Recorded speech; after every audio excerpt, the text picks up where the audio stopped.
Yo, what is good, YouTube? Krishan checking back in with another video. So in the first update of the day, you guys are looking at updates of Derek Lunsford at 8 weeks out from this year's Olympia. I actually grabbed this footage from Derek's YouTube channel. I will drop the link in the description below. Now, this actually was not a leg day, so this is probably true leg size and not just from a pump. Now, a lot of people are worried about if Derek Lunsford's legs going to be big enough to stand with the top guys. I've been more so worried about the upper body and not necessarily mass wise, just definition, tie-ins, striations. As we know with Derek back in the 212, he didn't have much detail in the upper body, and I thought that was because he was dieting down.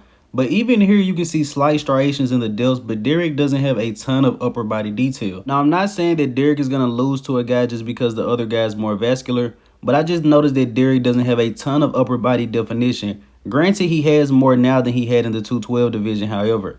Now, the next update of the day, the update on the left is the most recent update of Samson Dauda. Pretty sure a lot of you guys have already seen this, but Samson's leg looks crazy. Samson is the closest guy stacking up to Big Ramy size-wise, and honestly, a lot of people say Big Ramy is 5'9", 5'10".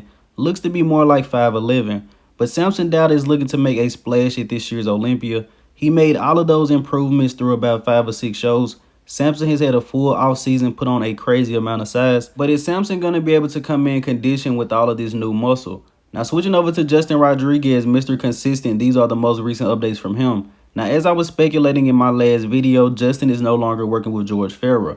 Now from what he was saying, it wasn't a permanent partnership, he just wanted George to help him for the Legion show, and he is now working with a guy named Awodibu, pretty low profile coach, but Justin is looking pretty good right now. Been hopping around a bit. In my personal opinion, I feel like AJ Sims was a great fit for him. AJ is a good coach. He helped his son finally get in shape. That's just my personal opinion, but hopefully Justin brings his best whoever he's with. Now, the next update of the day, a guy we haven't talked about in a while, is Andrew Jack. And Andrew seems to be working on his weaknesses, the hamstrings, going into this year's Olympia. Now, I think Andrew will make a splash. It's just so hard to gauge where he's going to place. I personally believe Andrew Jack can stand with anyone in the front double, the front lat, and the ab and thigh, even Big Ramy. But outside of those shots, he beats guys off a wild factor, so it's hard to gauge how he's going to place. However, next year, Andrew Jack will be a monster. Now, switching over to Michal Krizo, these are updates of him ahead of Prague Pro and 1 day out. Now, Krizo is looking good right now. Probably going to be an easy win for him. Once again, the only other name I've really heard to challenge him is Enrico Hoffman, who was 4th at the Tsunami Pro. Hopefully, Krizo is able to earn his qualification for this year's Olympia, and we can seriously throw him into the conversation. Now, switching over to Blessing Awodibu, who recently put out this update.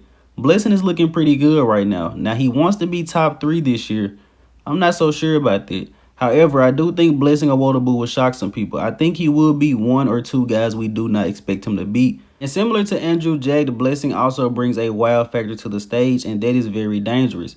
We've seen guys with that wild beat guys that have better hamstrings, maybe better quads, more separation, just because they have a better overall flow. So Blessing is a dangerous guy as long as he nails it. But Blessing is a young guy, only made his pro debut last year, and I think the best of him is yet to come.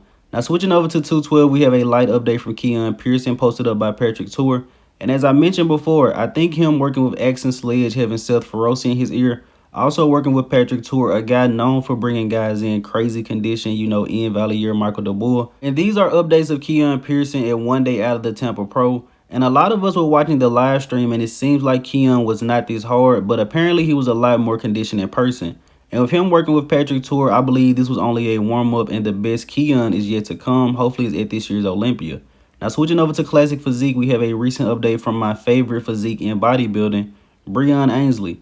Now, we haven't talked about Breon in a while, and that's because it seems like the Classic Physique division is moving away from his physique. Earlier this year, he lost to Urs Kalasinski at the Arnold Classic.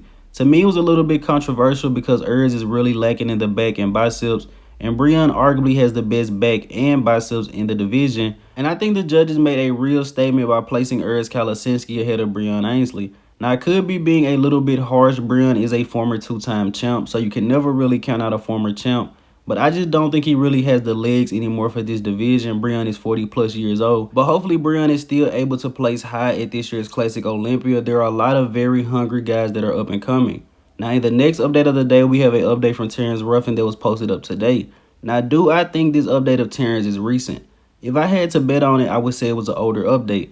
I remember in the past, I believe at last year's Arnold Classic, Terrence brought it in a little bit late, Everyone was worried about if he was going to come in condition. But then again, I could be wrong, and if this is a recent update of Terrence Ruffin, I think that top 2 for this year's Classic Olympia is going to be locked up. I was hoping Ramon could push Terrence this year. Now, we also have a recent update from Neil Currey. I believe we're actually about 50 days out from this year's Olympia.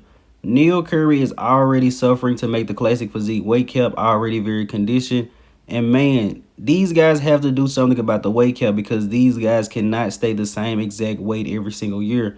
I'm not saying completely eliminate the weight cap, but give these guys at least 5 to 7 pounds. And continuing my rant about the weight cap over into this update of Logan Franklin, Logan looks incredible in this front double bicep, but I do not think we will see the best Logan Franklin with the current Classic Physique weight cap. There are so many guys, even Ernest Kalasinski is rumored to be in great condition right now because he's worried about not making weight. And sadly, I don't think the weight cap will be adjusted until some of the top guys start having trouble with making weight. You know, maybe Ramon, Dino, Ernest Kalasinski, because I'm sure they want to keep those guys in the division. But until then, we're probably stuck with, as one of you guys like to call it, the malnourished physique division. But Logan looks incredible. And ending this video here with the archive of the day. Pretty easy bodybuilder to guess, but let's see if you guys can guess the show. Even better if you can guess the show and the year. As always, I hope you guys did indeed enjoy this video. If you haven't done so already, be sure to like the video and subscribe to the channel. I'm Krishan from Go Fitness, and that's it. I'm out.